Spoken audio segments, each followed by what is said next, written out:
leader and statesman, President Ruto has dedicated his life to the service of his country and his people, guiding Kenya through a period of growth, development, and transformation.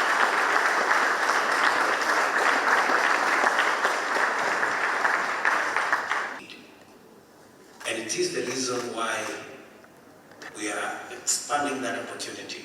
Kenya being to showcase to the world that you have countries like Kenya that have. It is my distinct honor to introduce you today to the President of the Republic of Kenya, His Excellency William. The great foundation work that has been done and the great things you are doing, Your Excellency, will get value from the President. She thought about Africa 1% of her time. Good evening. Your Excellency, first we are very excited to... It is wine. Secondly, I'm trained as a scientist. $300 billion. So it's quite significant for us to be able to host this. And, we have wildlife, the national park. Therefore, it is correct. Chef Abak to make his remarks. Welcome.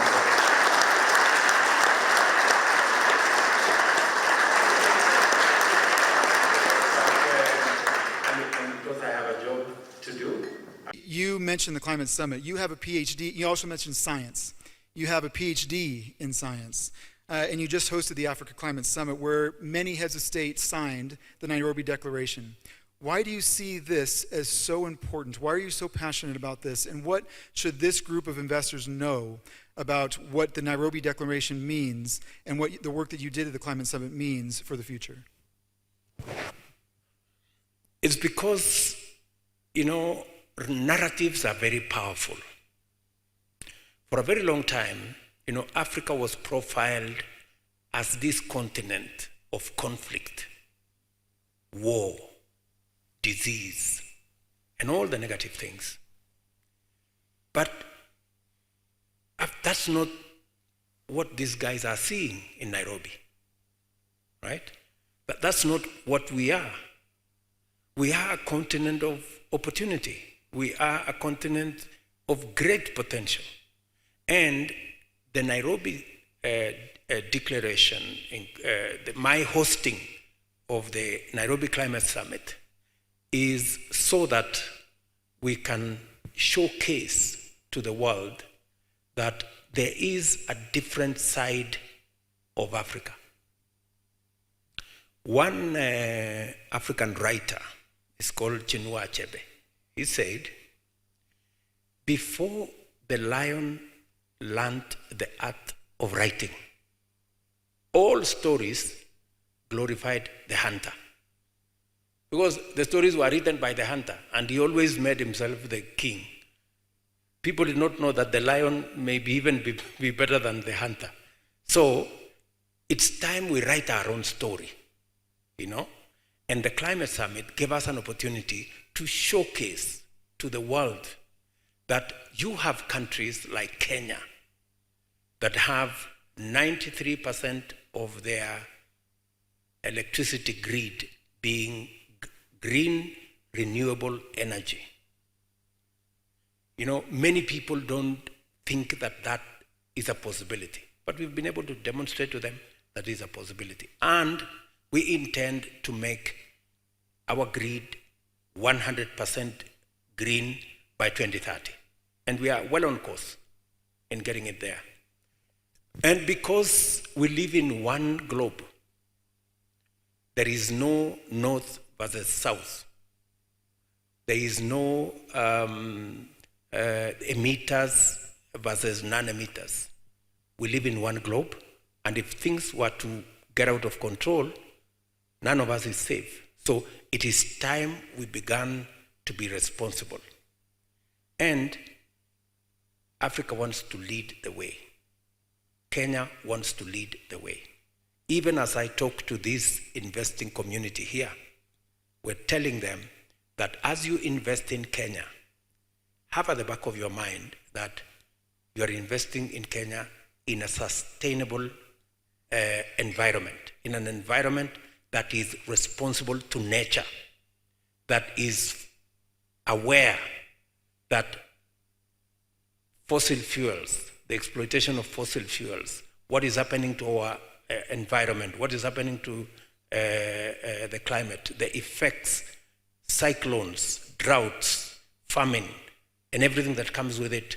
Today, we're told that in Europe, they are experiencing the hottest ever summers, including people being evacuated from beaches, because climate change is real. It is not a myth. And I am saying this as a scientist myself, so that people can begin to understand that it is good for us to invest responsibly, making sure that that investment promotes a world that we can not only enjoy ourselves, but we can bequeath to generations to come, because we have done so responsibly by using the kind of energy that supports biodiversity, that gives us an opportunity to reduce the carbon footprint, and making sure that we decarbonize our manufacturing, our industrialization. For example, Kansas City, which is our silicon savanna, we're making sure that the energy that is being used on all the operations there, whether it is the data centers, whether it is everything that we are offering to the world, is powered by green energy, so that people understand that there is opportunity globally to be able to do that, and to be able to do business, run our enterprises, run our manufacturing and industrialization, but being also responsible to our environment, to humanity, to biodiversity, and to where we need to go into the future. I want to tell this investing community here, apart from being a tech or technology understanding country, there is a whole opportunity, not just around Kenya, but using Kenya to get into the East African community, about 7 countries, to get into the tripartite treaty, which is about 27 countries, or to get into a CFTA that will take you to 47 countries with a potential of 55 countries. That is the opportunity that you have, number one. Number two, we are aligning our laws.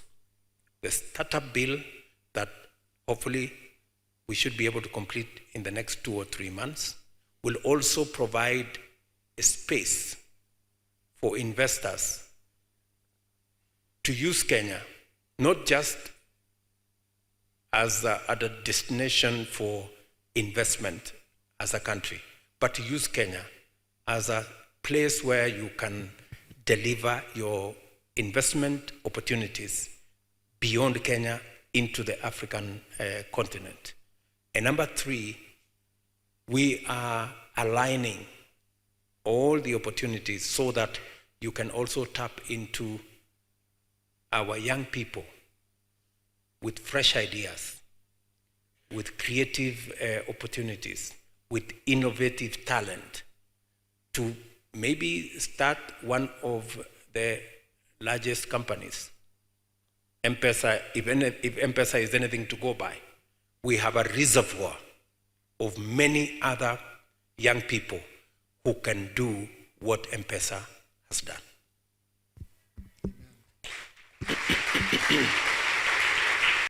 You know, you are an entrepreneur and an investor.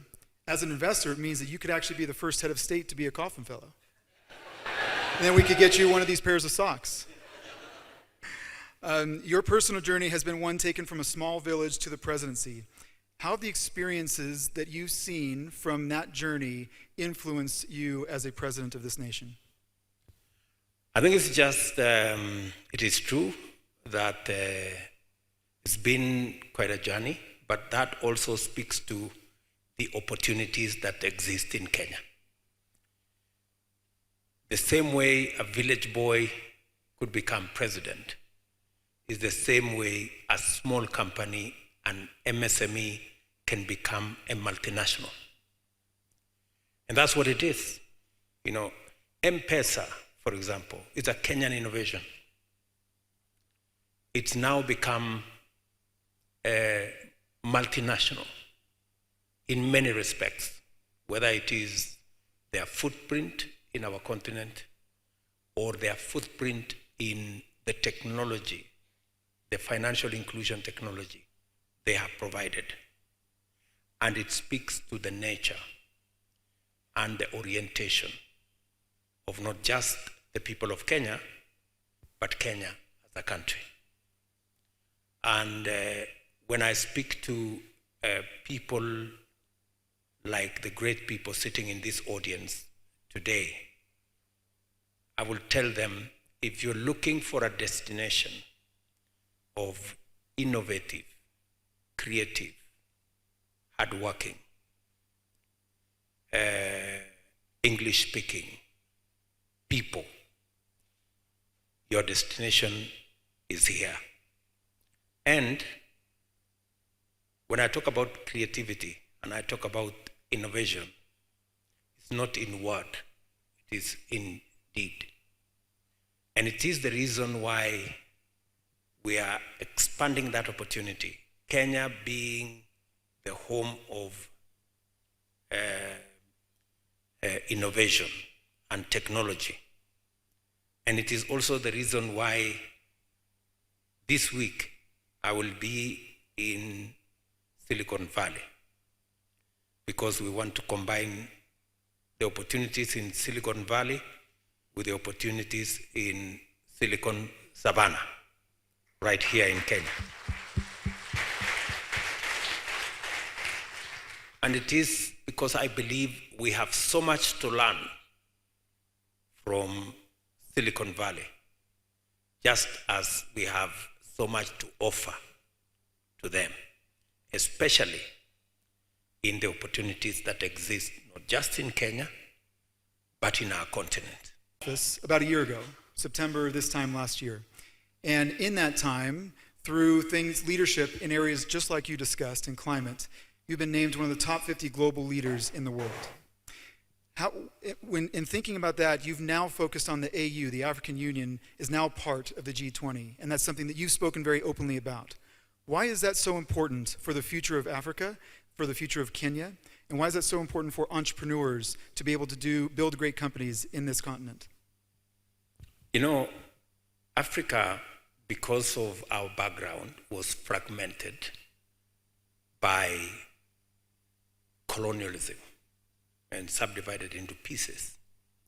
What we've been doing as leaders in this continent is to consolidate the African market into one single market.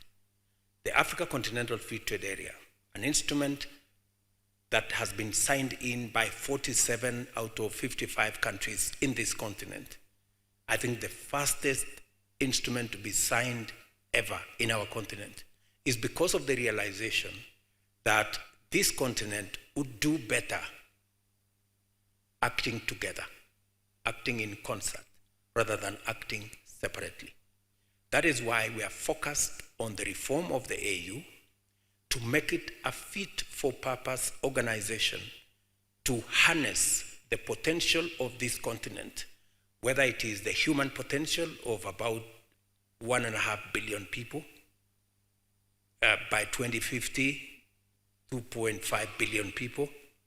Actually, a quarter of the world will be living here in this continent by 2050. How do we harness the mineral resources we have that are there in abundance?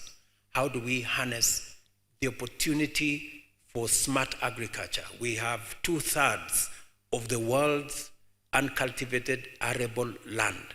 We can double, if not triple, grain production. How do we harness this potential? And that is why we are focused on the Africa Union, as an institution. We are focused on its reform.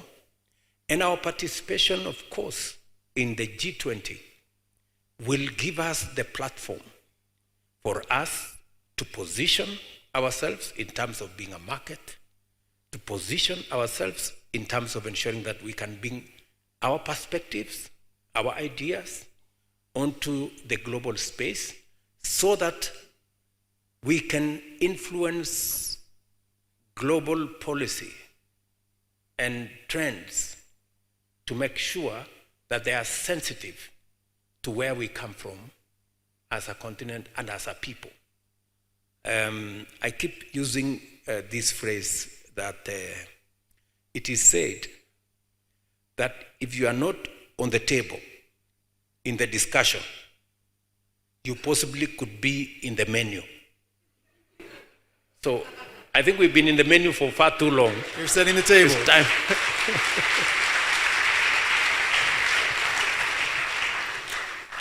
Your Excellency, you are an entrepreneur, and you're passionate about technology and entrepreneurship, especially as it impacts the rising generation in Kenya and in Africa. We have a room full of global investors. What would you want them to know about the Kenyan ecosystem that shows them? We've heard a lot about Kenya's open for business, Nairobi's open for business. What would you want them to know about their investments and the potential for investments here in great entrepreneurs in Kenya? A couple of things. We are leading the way as government of Kenya in leveraging on technology, using technology to deliver government services, as I have said. Government services, we've just distributed fertilizer for the first time in Kenya using technology. We are reaching out on our services to vulnerable communities, about 1.5 million of them, using technology. This morning, and I apologize, I think there was a conflict in my diary. This morning... We were just getting ready for you, it's okay. This morning, I was presiding over our Central Bank of Kenya's CSD platform, where it will now be possible to buy government securities on a digital platform by Kenyans or investors from anywhere in the world without having to bother to go and open an account in Central Bank. You can open an account on your phone. That is the level of use of technology to run the affairs of Kenya. 13th Global Summit, and our first Global Summit on the continent of Africa. We chose to come to Kenya as part of our discussions, and we're so grateful for you welcoming us here. As we think about this group in Kauffman Fellows, we care deeply about the human element of technology and innovation. You have made it a big part of your leadership to also focus deeply on humans and on individuals. What advice would you give to this group of global leaders on the future and how you would encourage them to be the best version of themselves as leaders? As you've said, our philosophy is bottom up. I mean, making every person count, irrespective of their station in life. It's about humanity. And it's about minding about people, whoever they are, whatever their status, whatever they look like. White, yellow, black, whatever. And it is the reason why part of our plan is food stability and food security, to make sure nobody sleeps hungry, whoever they are. Financial inclusion is the reason why we rolled out what we call Hustler Fund. Today, courtesy of technology, Hustler Fund, which is 9 months, 8 months old, has 20 million Kenyans on the platform. 7 million Kenyans borrowing every day. And $300 million of borrowing in the last 8 months. It's about ordinary people borrowing small amounts, but making a big difference. Humanity is what we are speaking to. Whether we are talking about universal health coverage, we want to make it as available as possible. We are hiring community health promoters, 100,000 of them, so that every 100 households have somebody to think about them and their medical needs and health requirements. It's about people. And I want to ask the men and women in this team, even as you do what you're doing, front, center, left, right, is humanity. Ultimately, we must do the things that promote who we are as people. And we must never lose sight of the people. You know, sometimes they say, I don't know how they put it. They say either you get lost in the forest looking for the trees, or you look for the trees and get lost in the forest, one of the two. So we must never get lost. Even in the midst of all the things that we are doing, we must keep our humanity in focus. Mr.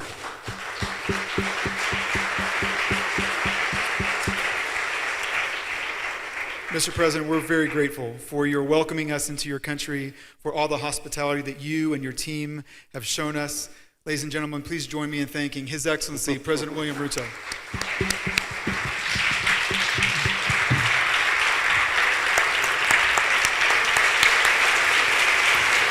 Ladies and gentlemen, Kauffman Fellows, it is my distinct honor to introduce you today to the President of the Republic of Kenya, His Excellency William Ruto. A former leader and statesman, please.